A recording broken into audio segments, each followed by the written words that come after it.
Okay, guys, so welcome to Make Shabbat Great Again. And today we are discussing Parshat Shelach. Now, the biggest part of Parshat Shelach is the famous episode of the Miraglim, which is the spies in English. So, Bnei Israel were in the desert, and they are on their way to Israel, and it really should have taken a very short time, a number of days, but they wanted to send spies so they'd be more confident. And Abigail Shapiro is here, fantastic.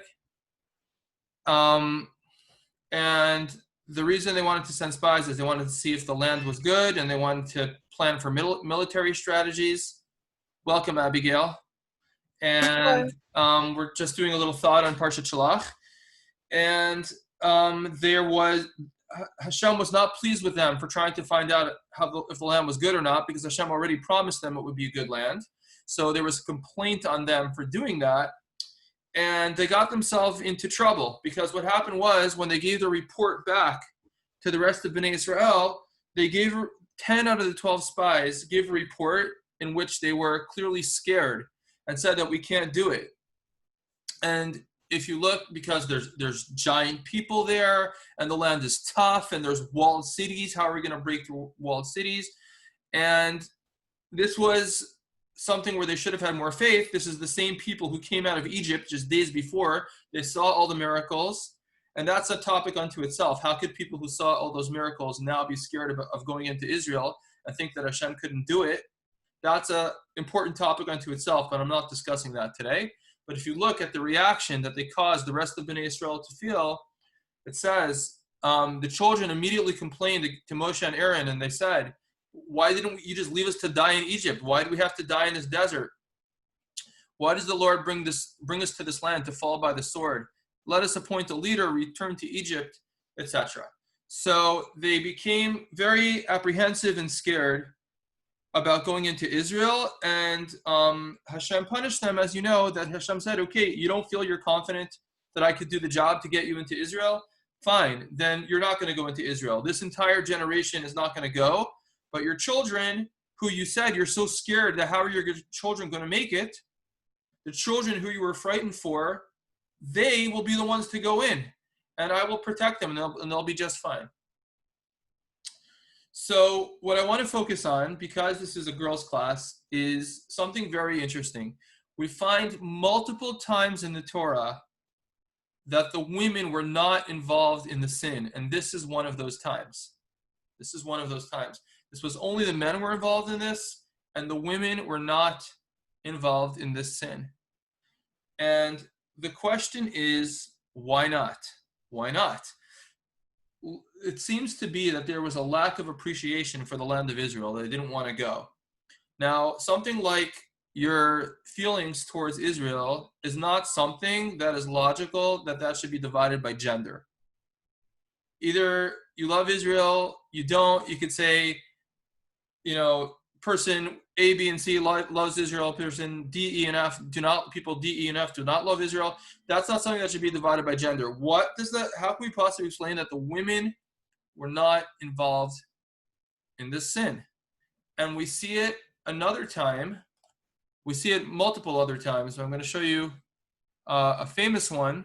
If we go to the story of the golden calf, so it says here in Pasuk 2, Aaron said to them, now this story of the golden calf was prior to the whole episode of the spies by quite a bit, but they wanted jewelry to burn inside the fire so that they would melt it down and make it into the golden calf.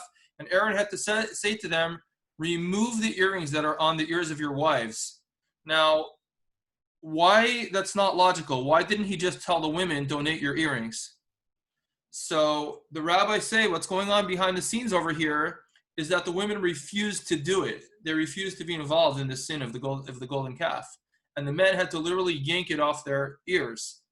And Rashi says over here, although I don't have the Rashi open, but the men yanked their own earrings off and their own jewelry, and they took their wives' earrings. The women wouldn't do it. Now, does anybody know the women were given a reward for not participating in the sin of the golden calf? What was that reward? Anybody know? Anybody other than My descendants? No? Okay. It's open to the family then. Yes, go ahead, Sarah. Rosh Chodesh. Right, good. Rosh Chodesh, every new month, 12 times a year, is a women's holiday. It's a holiday designated to women. And the custom is that women do not do strenuous labor on Rosh Chodesh. They won't do laundry or whatever it is because it's a holiday to the women, because they did not participate in the golden calf. So again, why the split by gender, men versus women? How do we possibly explain that? Now, in general, we find that the women were stronger in keeping the faith. That is true throughout Jewish history. The women, and especially the mothers, have been the backbone of the home, the backbone of the faith. When people were shaky in their faith due to troubled times, it was always the women who kept this going.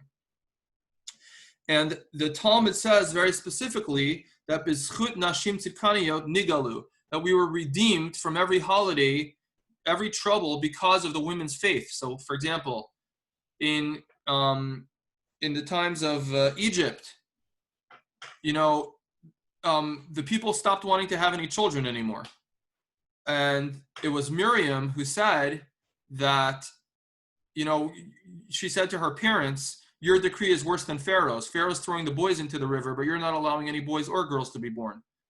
And it was because of Miriam's advice that the Jewish people continued to have kids. And in the story of Purim, it was Esther who was the impetus for the miracle. And in the story of Hanukkah, it was Yehudit who took the initiative she stabbed the Greek general, etc. So there's no question that women are the hallmark of our faith.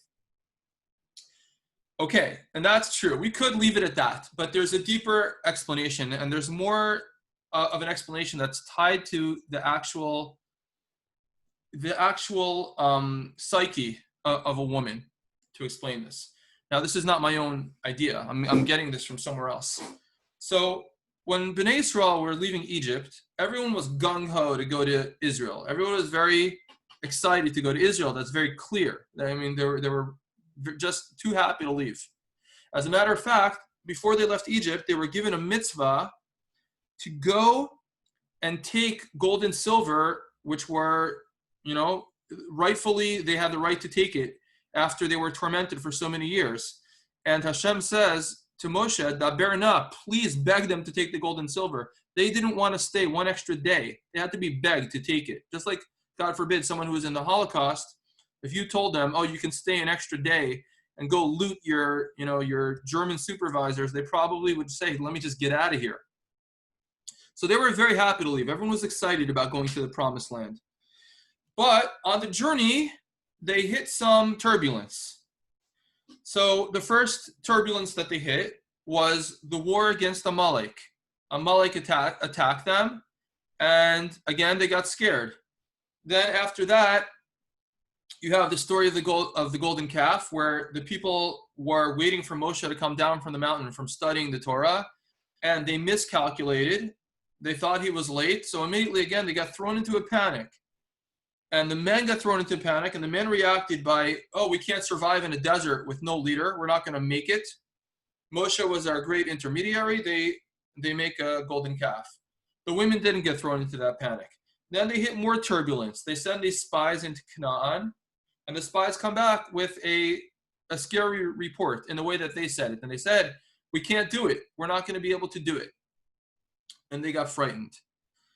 The idea is that the men looked at the trouble that was in front of them right then, and it discouraged them.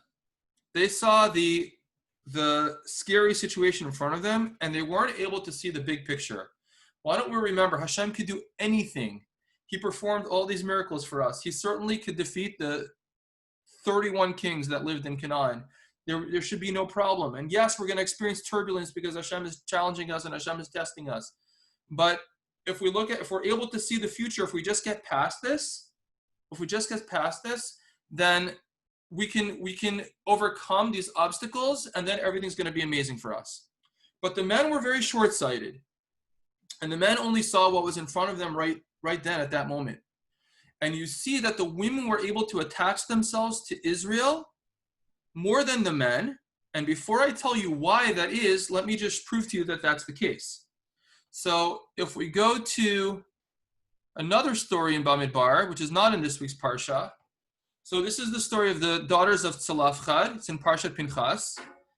And the daughters of Tzalafchad were orphaned. They were orphaned, and therefore they wanted to know, we know that the land of Israel is being distributed by, to the families who came out of Egypt and are going into Israel. Well, our dad's dead. What do we do? How are we going to get any land? So Hashem responds and teaches them the idea of inheritance. There's something called inheritance, and he teaches the laws of inheritance, that what went to a parent goes down to the children, etc., and etc. And when it introduces the daughters of Tzalafchad, now this is still in the desert, but they're concerned about having a portion in Israel.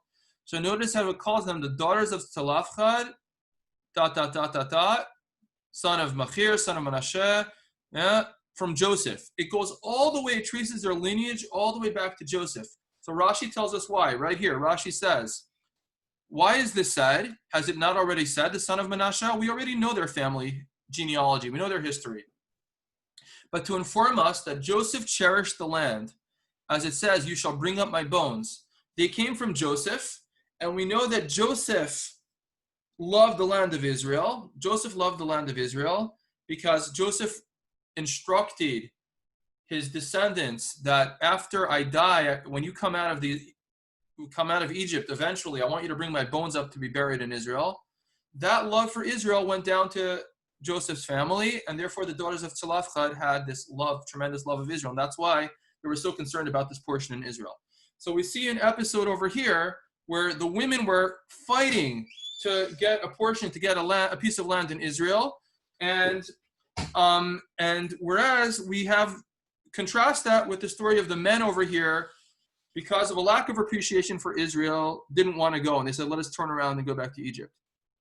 So I want to show you one more pasuk before we answer this question up. This whole idea of being short-sighted versus being able to see the big picture and not getting caught up and too nervous and scared about the moment. After Hashem meets out his whole punishment and he says, okay, you're not going to go straight into Israel anymore, etc. So he says,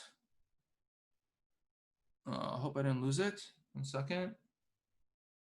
Yeah, I didn't. 1 second.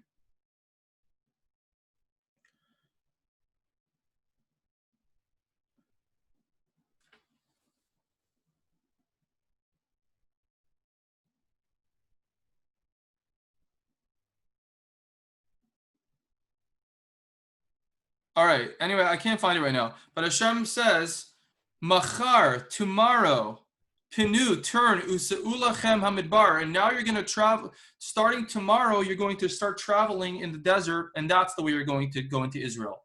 Now, the Torah goes out of its way to write the word Machar, to write the word tomorrow.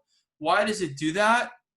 Because the idea is that Hashem was sending a message that the Jewish people were too short-sighted. You can't get caught up every moment you have adversity and every time you get scared, and all of a sudden everything that happened with Hashem before that means nothing to you because you're only looking at the moment right now, and that's frightening to you. Hashem is teaching them that there's going to be you need to introduce to yourself a system of machar, about thinking about tomorrow. Think about the big picture. Think about what I did for you yesterday. Think about what's going to happen tomorrow, how I promised I'm going to take you into Israel. Oh, it's right here. Here it is in 25. Machar, tomorrow, Pinu, turn, and you're going to start traveling into Israel, going through the desert this time. The point is to be able to look at the larger picture and not get frightened by what you see in front of you right now. So, I want to show you something on the whiteboard. Let's see, is it writing? Okay. The word for a womb, which is motherhood. That's the essence of motherhood, is the womb where a mother carries the baby. is in Hebrew? Anybody know? Nobody knows? Rivka, you know? Yes, what is it? Rachem. Rechem. Rechem is the womb. If you mix up these letters, this word is the exact same word, same letters as machar, tomorrow. The ability, motherhood is the ability to see the big picture, and that's the ultimate skill that you need to raise a child. Because raising a child, the whole thing is about preparing for the future. That is the very definition of parenthood, is preparing someone for the future. So you need to have the capability to think about the future. And that is something which is, women are gifted with this.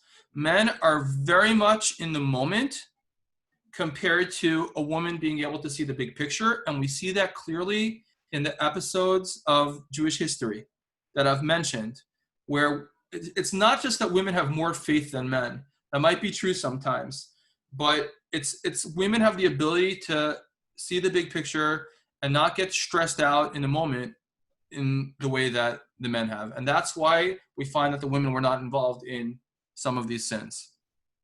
Okay, that's one idea to take with you.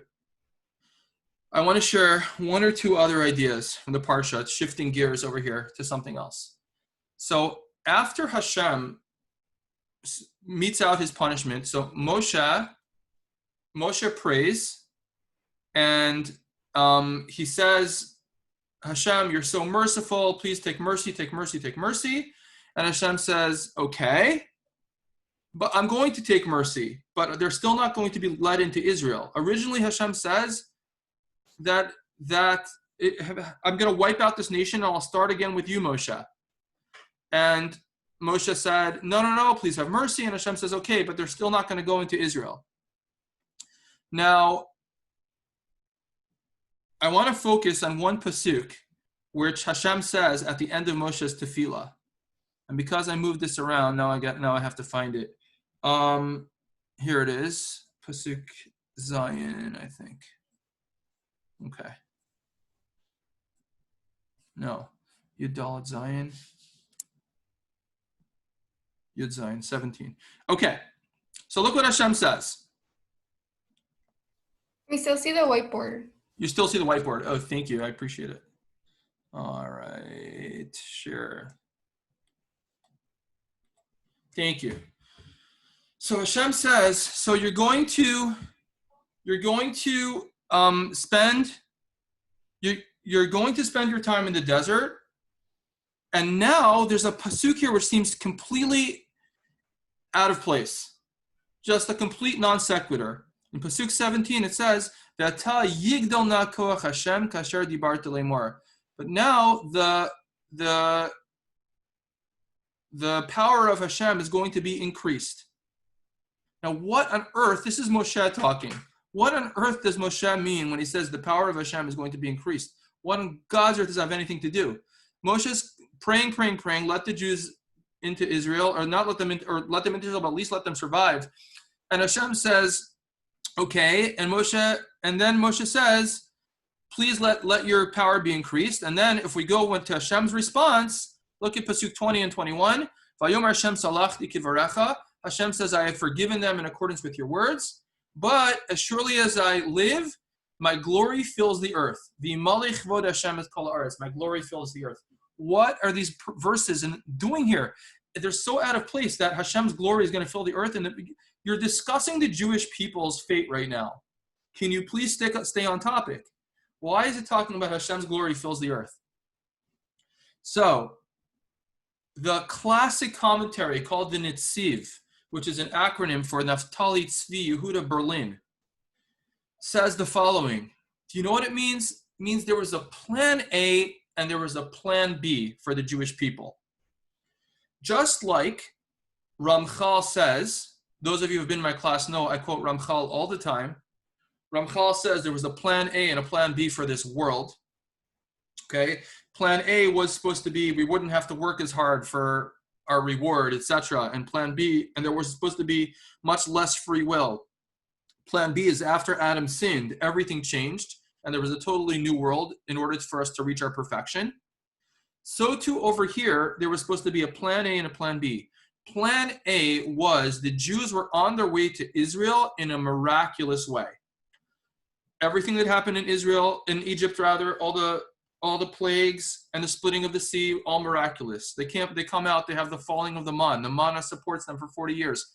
Miraculous. They have a well which follows them along in the desert. Miraculous. And then when they got to Israel, it was also supposed to be miraculous. Now, the whole purpose of the Jewish people in the world, the whole purpose of having a Jewish people is that they're supposed to be the role models for the world, to be like the middle people between Hashem and the world. They're supposed to represent godliness. Now, that hasn't changed. That is our job in the world. We are supposed to represent godliness, Hashem, in the world. That's what it means to be the chosen people. It's more a responsibility than it is a privilege. It's a privilege too. And there's a lot of privileges that come with it. But it's a tremendous responsibility. And we're supposed to be a light to the nations. Now, had we gone into Israel right away, had we gone straight into Israel, miraculously, the entire world would have constantly looked to Israel as a moral guide. They would have said, look, clearly Hashem is treating this nation very specially. And clearly this nation is doing what Hashem wants. That's why they are privileged to this relationship. So their eyes would have always been turned towards Israel to see what to do. That was plan A. That got messed over when Bnei Israel sent the spies. And because they sent the spies, they were no longer able to go immediately into Israel in 11 days like it was supposed to take, and nobody would get in their way, which is clearly miraculous. Instead, everything started to work in the natural order.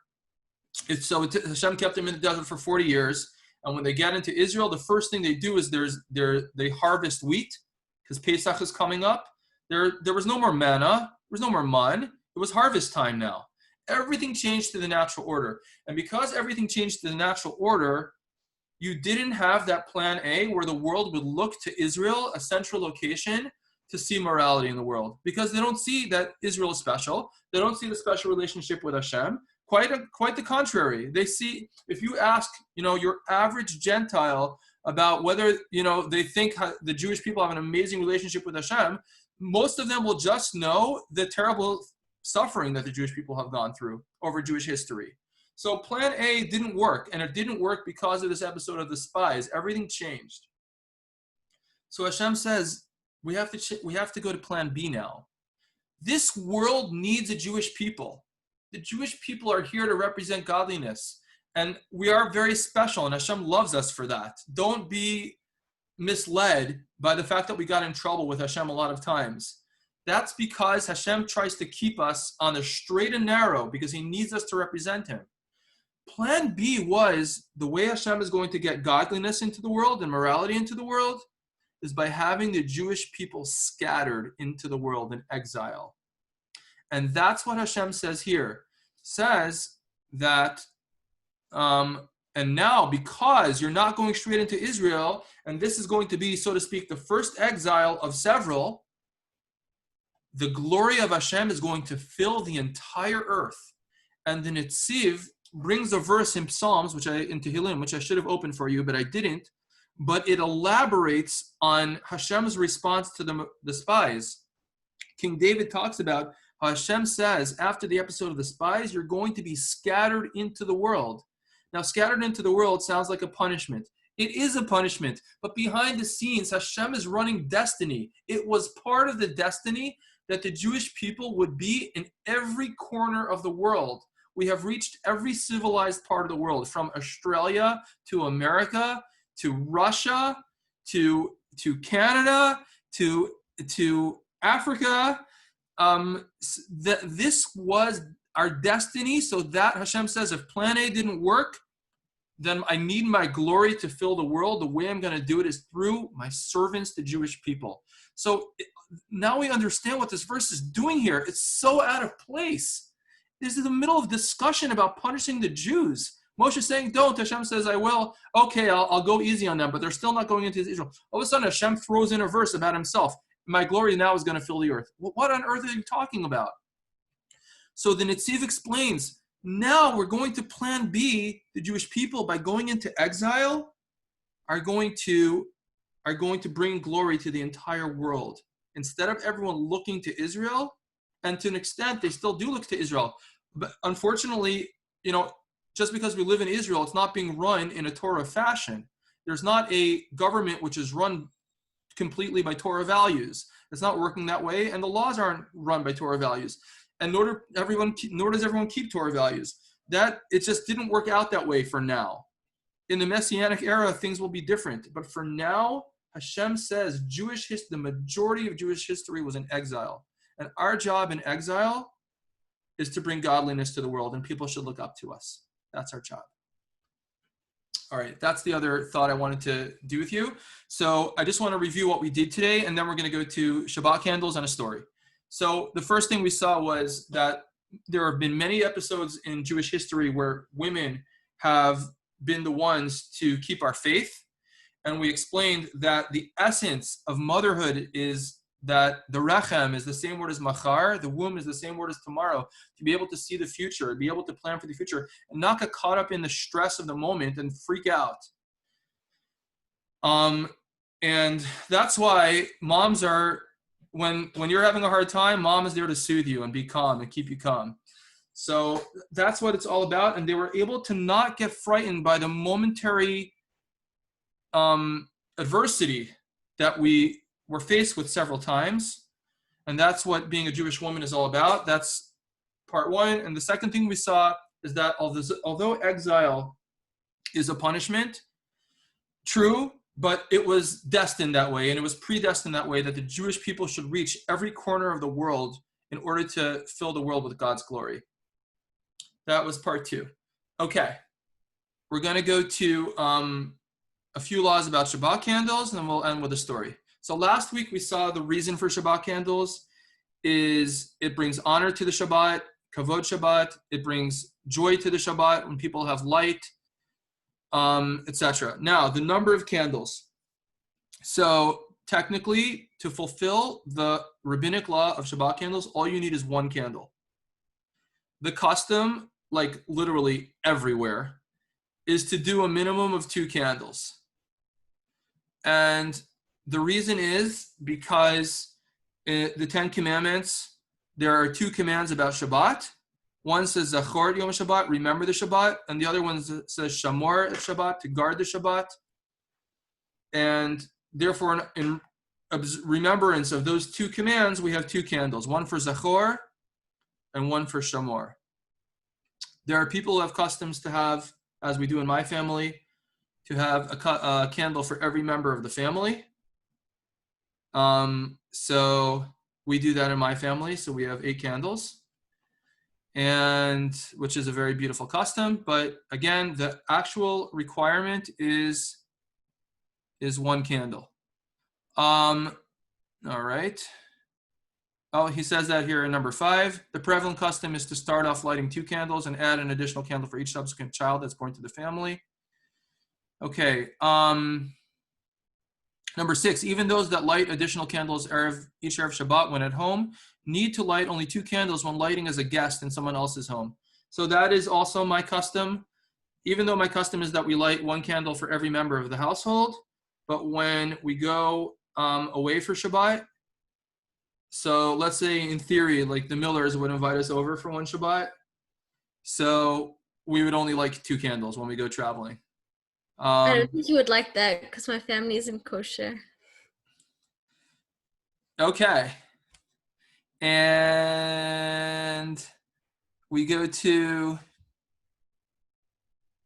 let's skip that. Let's go to, that's it. All right, that's it for now. Gonna end with a story. A Shabbat story. This is an amazing story. There was a fellow who used to pray in a synagogue in Israel.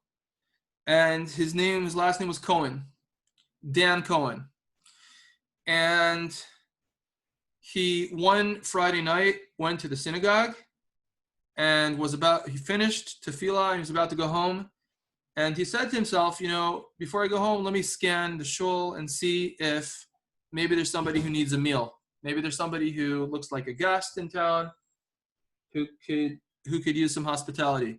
So he scanned everyone there, and he noticed a young guy, a teenager, who he had never seen before, never noticed him there. And he goes over to the guy and he says, "Hey, what's your name?" The guy says, "Macha." And he says, "Would you like to come over for our Friday night meal?" And the guy says, "I would love to, thank you so much." And so he brings him home, and the guy's not very talkative. This teenager's not very talkative. And they sing the Shalom Aleichem, and he notices that this teenager, although he's wearing a kippah, he's not participating.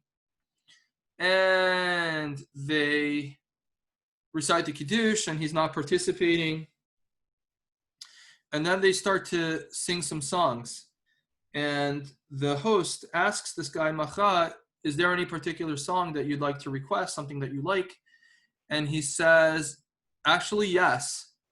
I love the tune that they sang in the synagogue for Lecha Dodi. Lecha Dodi is a tune that's traditional to sing Friday night. And it was written by the Kabbalist, Rabbi Shlomo Alkabetz, many hundreds of years ago. And he says, I've been drawn to that song, and that's why I've been going to synagogues Friday night to hear Lecha Dodi. I don't know why, I just love it. Can we sing that song? So first, the host was going to say that you're not going to find that in the typical songbook. It's in a siddur. But he's like, why, if the guy wants it, why should I not accommodate him? So he says, 1 minute, let me get a siddur. And they start singing Lecha Dodi. And then he says, and the guy really loved it. And the host then says, is there anything else? He says, I don't know why, but would you mind if we sing that again? And they sang it another few times. And at the end, the host says, can you tell me a little bit about yourself? And he says, first of all, where are you from? So the guy says, I'm from Ramallah. And the host is like, I must have heard wrong. You must mean Ramlah, because Ramallah is a completely Arab town on the West Bank. And he says, no, I'm from Ramallah. So he said, so then, where does a Jewish person go hear the Lecha Dodi in Ramallah? So the guy says, oh, there's no Jews in Ramallah. So the host freaks out. Oh my gosh, I invited an Arab to my table on Shabbat, and he's starting to freak. And he says, what's your full name? He says, my full name is, I wrote this down, Mahmoud Ibn Esh Sharif. And he says, I think we had a little mistake. I thought you were someone else. And the guy says, no mistake. Don't worry, I'm Jewish. So he says, you're Jewish. Please, by all means, tell me, how did you end up in Ramallah? What's your story? So he said that he was attending an Arab school in Ramallah. It was called the Mahmoud Pasnak Muslim Day School. And they kept telling us to hate the Jewish people, and that you're a hero if you rise up against them. But I was very disturbed because there's a piece in the Quran which says that you have to treat others as you would want to be treated. And I was wondering, why are the Jews not deserving of this treatment? They're also people. And I wondered this for a while, the more I was taught these ideas, until one day I asked my dad, I said, why can't we treat the Jewish people nicely? And without batting an eyelash, my dad says, pack your bags, you're leaving this house. And he threw his son out of the house just for asking that one question. That night, Mahmoud snuck back into the house, and he went to gather his belongings, to get his things. And his mom heard him. And his mom went over to him, and she said, I'm so sorry, what are you going to do? He said, I'm going to make my way to Israel, and I want to observe the Yahuds. I want to see what's so bad about them, and I want to live amongst them and observe them for a while. And so the mom started crying, and she said, I want to tell you something before you go. You are a Jew because I'm a Jew, and I made a big mistake by marrying your father, and I can't get out now. And in Judaism, you go after maternal descent. That means if the mom's Jewish, you're Jewish. And she says, I hope that God will redeem my mistakes through your journey. And she says, I'm going to give you a few things. And she gave him his Israeli birth certificate and Tudat Zehut, whatever, the citizen's number. And she gave him a picture. And the picture was a picture of her grandparents who were Sephardic. Her grandparents, the picture was taken in a cemetery when her grandparents were visiting the grave of an ancestor. She didn't know who the ancestor was, etc., whatever. So the guy tells the host, I made my way somehow. I was able to get into Israel, and I don't really have anyone to, who's taking care of me. I don't know what to do. And the host, this Dan Cohen, then says, can I see the picture? And he says, yes, actually, I carried it around with me. He had it in his back pocket in an envelope. He gives the host the envelope, and he opens it up, and he sees the grave that's in that cemetery. And the grave says the name Alkabetz, the author of Lecha Dodi. And he told the guy, and the guy turned speechless. And he said, welcome home. And actually, a descendant of the Alkabetz family is a teacher in North Miami Beach in my daughter's school. She just graduated from 5th grade. She's finished school, right, Sarah? There's an Alkabetz in school who lives here in North Miami Beach. And I want to wish you guys an amazing Shabbat. Thank you so much, Rabbi Jablon. Thank you. This was very interesting. Thank you. Okay, guys, make Shabbat great. You too, Rivka. Bye. Bye-bye. Thank you.